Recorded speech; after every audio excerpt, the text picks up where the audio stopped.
El gobierno de Robles. A poco de fundarse la República del Ecuador, pesaría en su historia la deuda de la independencia, fruto de la herencia del 21,5% de la deuda gran colombiana. Oficialmente arrancó en 1854, cuando el Congreso aprobó el convenio Espinel-Mocata, que reconoció 1.824.000 en nuevos bonos a favor de los tenedores.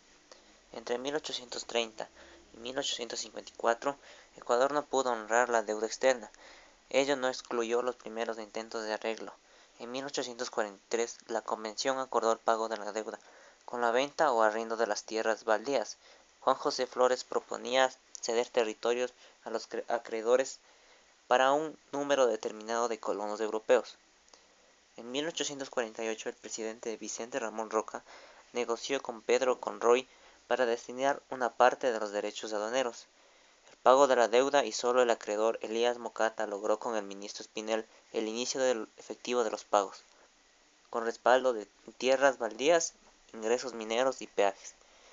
Enseguida vendría el contrato y Casa Pichet, autorizado por el general Francisco Robles. Mediante él se cancelaban los bonos de la deuda inglesa con 100.000 cuadras de tierras en Esmeraldas, 1.000.000 en Canelos, otro igual en Zamora. Todo ello apenas cubría 2.600.600 pesos de los 9.120.000 que reclamaban los acreedores. Definitivamente, el convenio Espinel-Mocata resultó lesivo a los intereses nacionales. Los acreedores ya no eran los originales, sino especuladores de bolsa. García Moreno contó con recursos para modernizar la economía y materialmente al Ecuador, aunque bajo un régimen auditoría y ultrarreligioso. Pero el precio del gasto nacionalista garciano fue que los créditos provendrían en adelante de la banca privada ecuatoriana, cuyo poder se multiplicó en las siguientes décadas.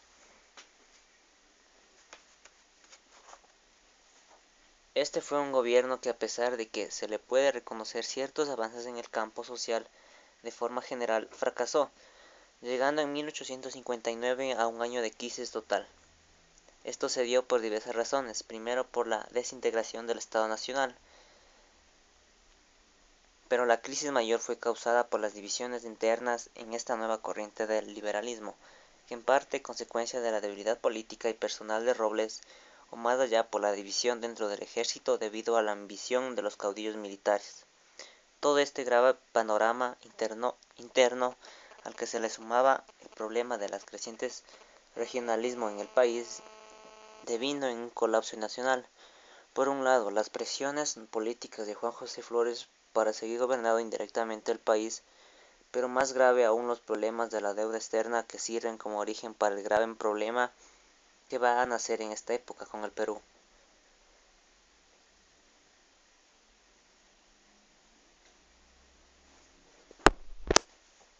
La crisis de 1859. Aprovechando que el ejército estaba dedicado a la defensa externa, la región quiteña preparó un golpe de Estado, el 1 de mayo de 1859.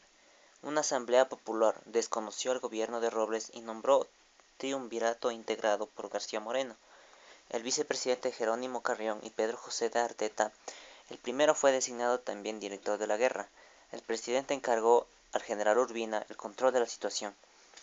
En poco tiempo, las fuerzas del triunvirato fueron vencidas y se ocupó Quito. García Moreno escapó al Perú, en donde buscó apoyo al mariscal Castilla para derrocar al gobierno ecuatoriano. Al poco tiempo, desde un barco de la flota que bloqueaba Guayaquil, lanzó un manifiesto, invitando a la rebelión e indicando que las fuerzas invasoras peruanas eran auxiliares y no enemigas.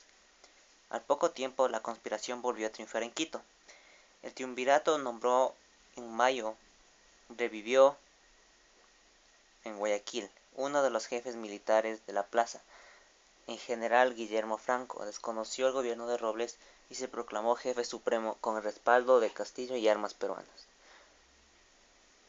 Llegó un momento en que coexistieron al menos 4 diferentes gobiernos en el país: el de Quito, el de Guayaquil, el de Cuenca y el del Distrito Federal Lojano. A lo largo de las primeras décadas de la vida nacional, los antagonismos existentes entre las oligarquías regionales se habían resuelto. mediante el arbitraje de las Fuerzas Armadas, pero cuando el uribismo provocó cierta movilización popular, incluso los notables de la costa que habían participado en la alianza sintieron el peligro de cerca, y prefirieron retirar su apoyo a Robles y respaldar a un nuevo jefe. Incluso negociar la anexión al Perú, la crónica incapacidad del latifundismo tradicional para vertebrar una estructura de poder nacionalmente controlado, se expresaba en la disgregación política. Al mismo tiempo, la vieja oposición entre los grupos dominantes de la sierra y la costa llegaba a su momento mayor de gravedad. Las propias oligarquías locales parecían en un momento más inclinadas a la anexión a otros países que a volver a funcionar dentro de la precaria unidad del Ecuador de entonces.